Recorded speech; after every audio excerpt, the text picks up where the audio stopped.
Здравейте! В това видео ще видим как може да създадем карта за променливо торение в AdFan. След като влезем в акаунтът си, първо трябва да влезем в някоя от нашите ферми, след което да изберем поле. Когато полето се зареди, трябва да натиснем синият бутон "Получете препоръка", след което да изберем опцията "Приложение на Азот с променлива норма". Първо трябва да изберем последна актуална безоблачна снимка на полето.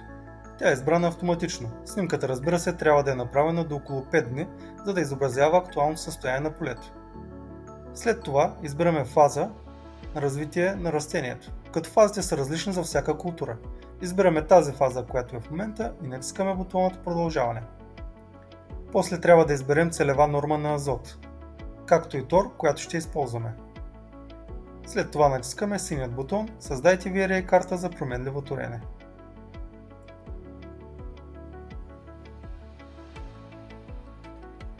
След като VRA карта се генерира, виждаме по нея точки с различни цветове, които съответстват на различно количество азот.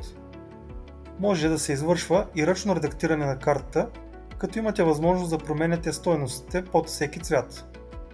Всеки земеделец може да направи редакции според собствените си разбирания и знания.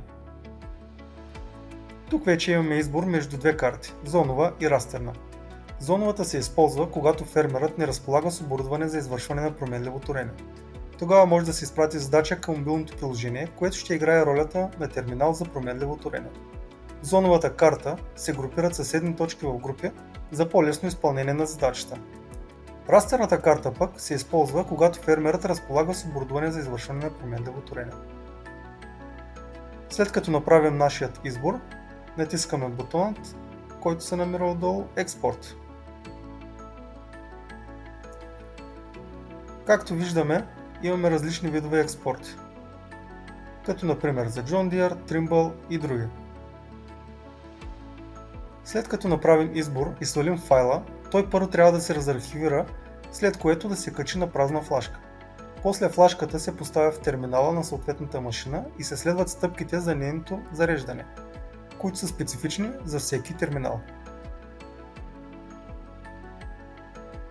Имаме възможност да свалим картата за променливо торение и на PDF файл, където имаме информация, която е изобразена върху три различни карти.